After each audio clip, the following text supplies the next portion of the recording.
I first went to Midem in 1999 and to do licensing deals. I went over as an artist first of all and never had any kind of clue about how to do business with overseas companies that some of them didn't even speak English. I mean, it was almost an impossibility.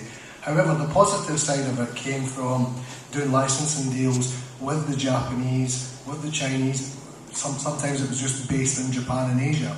And that was kind of the main core of business the first time I went, because it was all based on dance music. But when we went more into the live music, more into rock, jazz, funk, R&B, eventually I went over there with 10 different products, 10 different artists, 10 different things, and became the one that licensed all the products and ended up doing a label deal with several major labels over in Midem from 16 different countries all over the world, and who now contact me and speak to me and make an attempt to speak in English as well. So I think that the whole idea is if you can go over there and try and present things. I don't work with Midem, I'm an independent person, but as I say, when I go over there, it's all about creating a buzz about yourself and creating the meetings early. I think that's the thing that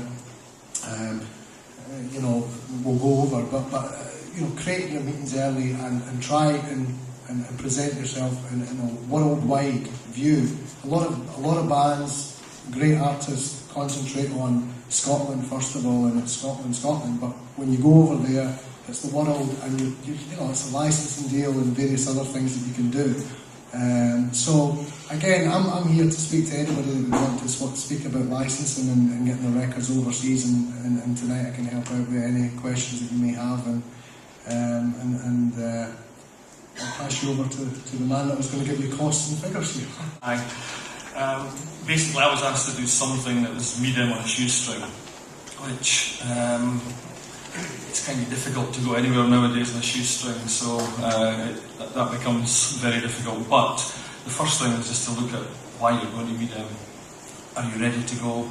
What do you hope to achieve? Is it distribution, license and synchronisation, whether being really clear about what it is that you want?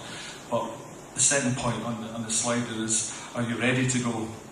If you don't have any real product interest in the UK from anywhere, what's the point in trying to take it out to the biggest market in the world, basically? And I'm going to put up something on costs later on as well.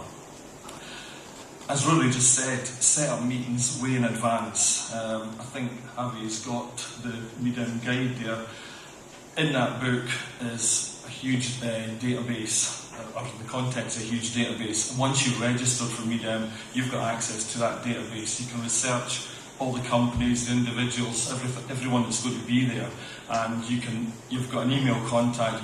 Sometimes they've got their direct emails, but sometimes you go through the Midem database to contact them, and you would be totally insane to go out there and not have set up things prior to it. It's close to impossible once you're there, although some of the more bizarre things actually happen socially, as is normal in the music industry.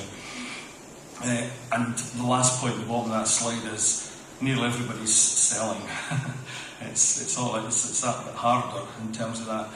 I've prepared this one just to, again, it's about the being prepared. It's dead simple. You're going around either on your iPhone or on your laptop or on a bit of paper that just says who's it you're meeting, the company and the place that you're going to meet them. That's the other thing. And then take a record of the outcome so that you know what you did when you finished it.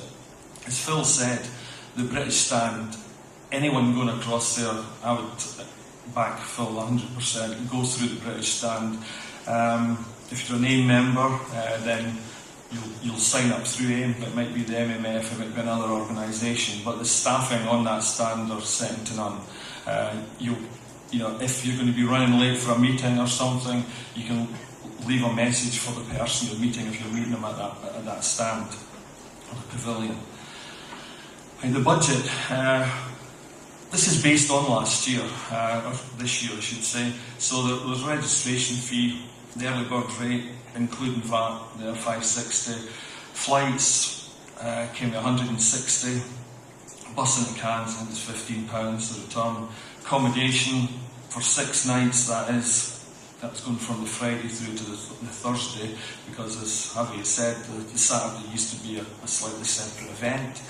The accommodation came at 4:30. That can go through the roof. I mean, depends what you want to spend. It certainly wouldn't be a shoestring then.